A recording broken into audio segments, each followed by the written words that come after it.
Good morning and hello students. Today explained by 11th NCERT Math chapter 1 sets of exercise 1B and representation of set. Previous lectures explained by set. What is set? A set, a well-defined collection of objects. Well-defined means that any element contain in a set or not.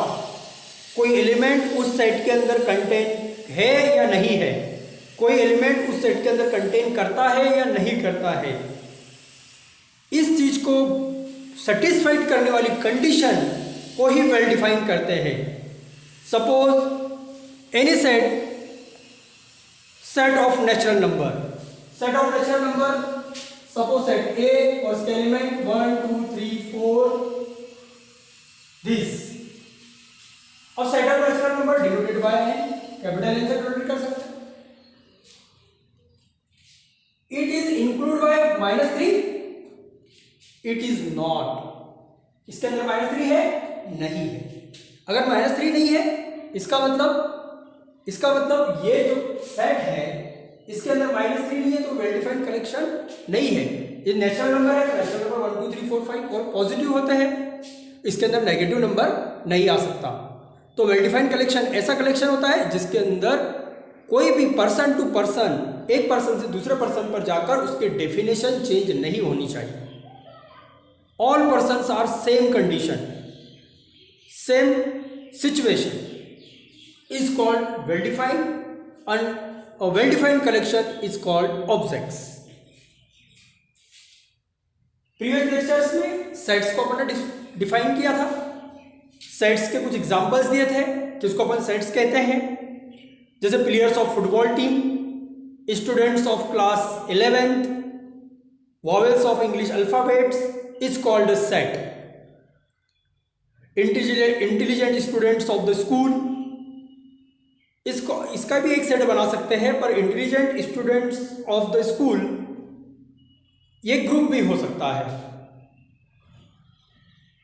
Every set is a group but not every set is a group but every group is not a set. जितने भी set है उन सबको अपन group बोल सकते हैं, पर जितने ग्रुप होंगे उन सबको अपन सेट नहीं बोल सकते. वाई? इसका कारण यह है क्योंकि ग्रुप के अंदर बेटा बहुत सारे ग्रुप हो सकते हैं. Group of pet animals, group of intelligent students, group of football team, group of school students. तो ग्रुप के अंदर तो बहुत सारे हो सकते हैं, पर सेट्स क्या होता है? वेल डिफाइंड कलेक्शन होता है. इसलिए ग्रुप और सेट में डिफरेंस है. यहां पर अपन रिप्रेजेंटेशन ऑफ सेट को 2 टाइप से रिप्रेजेंट करेंगे. एक होता है ट्यूबुलर फॉर्म और बूस्टर फॉर्म. सेकंड होता है सेट बिल्डर फॉर्म और रूल फॉर्म. तो बेटा यहां पर अपन देखते हैं कि ट्यूबुलर फॉर्म क्या होता है. जिस सेट को अपन रिप्रेजेंट कर सकते हैं, सेट को अपन डिनोटेट किस टाइप से कर सकते हैं? तो 2 टाइप से कर सकते हैं, ट्यूबुलर फॉर्म और एक सेट ऑफ बिल्डर फॉर्म. तो ट्यूबुलर फॉर्म में जब किसी सेट को क्या कंडीशन होती है, ट्यूबुलर फॉर्म में किस प्रकार से उसको रिप्रेजेंट कर सकते हैं? वैसे तो मैंने आपको कहा है कि जो सेट है उसको अपन capital letter A B C D X Y Z इनसे शो कर सकते हैं, और जो उसके एलिमेंट्स होते हैं उनको small letter A B C D से डिनोटेट कर सकते हैं, या फिर नंबर्स से 1 2 3 4 ये उसके नंबर्स जिससे अपन एलिमेंट्स ऑफ सेट को डिनोटेट कर सकते हैं. यहाँ पर A क्या है बेटा? एक सेट है. और A B C D क्या है? Element of set A. B एक सेट है. 1 2 3 4 क्या है? Elements of set B. तो जब यहाँ पर अपन सेट ऑफ बिल्डर फॉर्म क्या करता है? सेट ऑफ बिल्डर फॉर्म ये काय के लिए है? Representation of set. तो यहाँ लिखा है ट्यूबुलर फॉर्म और सेकंड है सेट ऑफ बिल्डर फॉर्म. तो ट्यूबुलर फॉर्म क्या होता है? All the elements of the set are listed within curly bracket.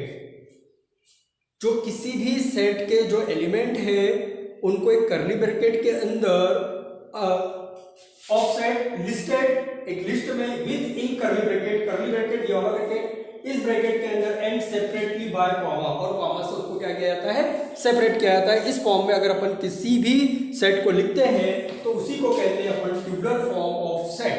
Suppose any set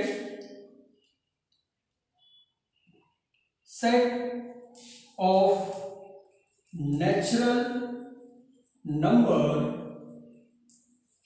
less than 5, एक सेट बन रहा है नेचुरल नंबर का लेस देन 5, उसके लिए क्या ले सकते हैं बेटा, set of natural number less than 5, तो सेट के लिए अपन n ले सकते हैं, a b c d x y z। कैसा है set of natural number less than 5, तो लेस देन 5 से मतलब 1 2 3 4 और लेस देन 5, तो कहां तक आएगा बेटा, 4 तक, 5 से छोटे हैं। तो इसके अंदर देखो अपन n सेट है 1 2 3, उसके एलिमेंट है, इन एलिमेंट को काले लिखा करने कर्ली ब्रैकेट में लिखा, और इन सबके बीच में क्या लगाया अपन ने, कॉमा लगाया। तो इस टाइप से अगर अपन किसी सेट को रिप्रेजेंट करते हैं, इस टाइप से किसी सेट को अपन लिखते हैं, इस टाइप से किसी सेट का अपन नोटिफिकेशन करते हैं, तो उसी को कहते हैं tubular form of set. Second क्या है, सेकंड क्या है, set of builder form. Set of builder form में क्या होता है, अब इसका और भी एग्जांपल ले सकते हैं बेटा, और इसमें कंडीशन हो सकती है, जैसे सेट ऑफ, उसमें और कुछ प्रॉपर्टी आपको ध्यान रखनी है कि किस प्रकार से लिखा जाता है। जैसे set of letters of word, एक कॉलेज एक वर्ड लिया अपन ने, और उसके जो लेटर्स है, जैसे उसके अंदर कौन से लेटर होगा, सी ओ डबल एल ई जी है, इसका आपको एक सेट बनाना है और उसको लिखना है आपको ट्यूबुलर फॉर्म में। तो इसके लिए क्या सेट, सपोज एक सेट ले लिया अपन ने ए, अब इसको कैसे रिप्रेजेंट करेंगे बेटा, तो सबसे पहले सी फिर ओ, देखो डबल एल आया है तो वन टाइम एल लिखेंगे, ये इसमें कंडीशन याद रखनी है, कोई अगर डबल आता है तो उसको वन टाइम लिखना है। फिर आपका ई, फिर जी, बेटा ई पहले हो चुका है तो अब ई को नहीं लिखेंगे, बस यही तक के आपका हो गया, ये हो गया। इस टाइप से ये जो कॉलेज शब्द था, ये कॉलेज जो वर्ड था, उसका ये क्या बन गया, एक सेट बन गया, और उसको किस फॉर्म में लिखना, ट्यूबुलर फॉर्म में। ट्यूबुलर फॉर्म में या सेट को जब भी अपन लिखेंगे तो ऑर्डर को लिखना जरूरी नहीं है, ऐसा नहीं है कि अपन सी ओ एल जी ऐसा ऑर्डर से लिखा, आप चाहे तो इनको ऐसा भी लिख सकते हैं, सबसे पहले जी भी लिख सकते हैं, ओ भी लिख सकते हैं, एल भी लिख सकते हैं, जो भी वर्ड बचते हैं, ई भी लिख सकते हैं और जी भी लिख सकते हैं। मतलब इन वर्ड्स को आप आगे पीछे किसी को भी कहीं पर यहाँ पर जी लिख सकते हैं, यहाँ पर ई लिख सकते हैं। मतलब सेट को जब अपन ट्यूबुलर फॉर्म में लिखेंगे तो ऑर्डर का कोई इंपॉर्टेंट नहीं है। सेकंड फॉल्स, सेकंड अपन सेट को लेते हैं सेट ऑफ बिल्डर फॉर्म। अब सेट ऑफ बिल्डर फॉर्म क्या होता है, each and every element of the set possess a single common property which is not possessed by any another element outside the set। इसके अंदर जो भी condition है, सभी एलिमेंट्स एक ही प्रॉपर्टी, कॉमन प्रॉपर्टी को सेटिस्फाइड करने चाहिए, उसके बाहर कोई कंडीशन नहीं होनी चाहिए। जैसे क्या पास एनी सेट है, कोई एक सेट है, जैसे बेटा आपने लिखा सेट ऑफ बिल्डर फॉर्म देख रहे हैं, सेट ऑफ बिल्डर फॉर्म में एवरी एलिमेंट, हर एलिमेंट एक कॉमन प्रॉपर्टी को उसने सेटिस्फाइड करना चाहिए, फॉलो करना चाहिए। जैसे अपन ने लिखा x एक सेट है, set is vowels of English alphabet. अब set of English vowels of English alphabet, तो उसको कैसे सॉर्ट करेंगे, तो सेट ऑफ बिल्डर फॉर्म में कैसे लिखेंगे, अभी अपन ट्यूबुलर फॉर्म देखा, सेट ऑफ बिल्डर फॉर्म में कैसे लिखेंगे, तो आपका एक सेट ए ले लिया, उसको लिखेंगे x सच दैट, ये सिंबल रहेगा बेटा, इसको कुरान में पढ़ते हैं, पर यहां पर आप उसका यूज करेंगे, क्या पढ़ेंगे इसको, such that x such that x is a set of vowels of English alphabets, English alphabet। इस टाइप से आपको याद रखना है बेटा कि जब भी अपन सेट ऑफ बिल्डर फॉर्म में लिखेंगे तो आपको एक प्रॉपर्टी लिखना है, एक लैंग्वेज के रूप में लिखना है, और इस पूरी कंडीशन को set of vowels, set of vowels कौन सा होता है बेटा, ए ई आई ओ यू, अगर इस फॉर्म में लिखा है अपन ने, तो ये ये ट्यूबुलर फॉर्म है और ये सेट ऑफ बिल्डर फॉर्म है। ट्यूबुलर फॉर्म में जब सेट को लिखेंगे A कॉमा करके कर्ली ब्रैकेट में सभी एलिमेंट को अलग अलग टाइप से लिखेंगे, और जब अपन सेट ऑफ बिल्डर फॉर्म में लिखेंगे तो अपने को ऐसी प्रॉपर्टी का यूज करना है, ऐसी कंडीशन का यूज करना है जो पहले और इसके अंदर जितने एलिमेंट है उन सबको सेटिस्फाइड करे।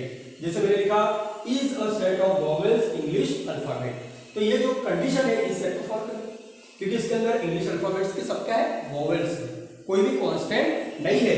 पर इसी की जगह अगर कोई और एलिमेंट आ जाता, जैसे यहाँ बी आ जाता, तो अपन ये कंडीशन नहीं लिख सकते थे, क्योंकि बी जो है वो इस कंडीशन को सेटिस्फाइड नहीं कर रहा है, क्योंकि अपन लिख रहे हैं is a set of vowels English alphabet, पर यहाँ पर बी क्या है, कांस्टेंट है।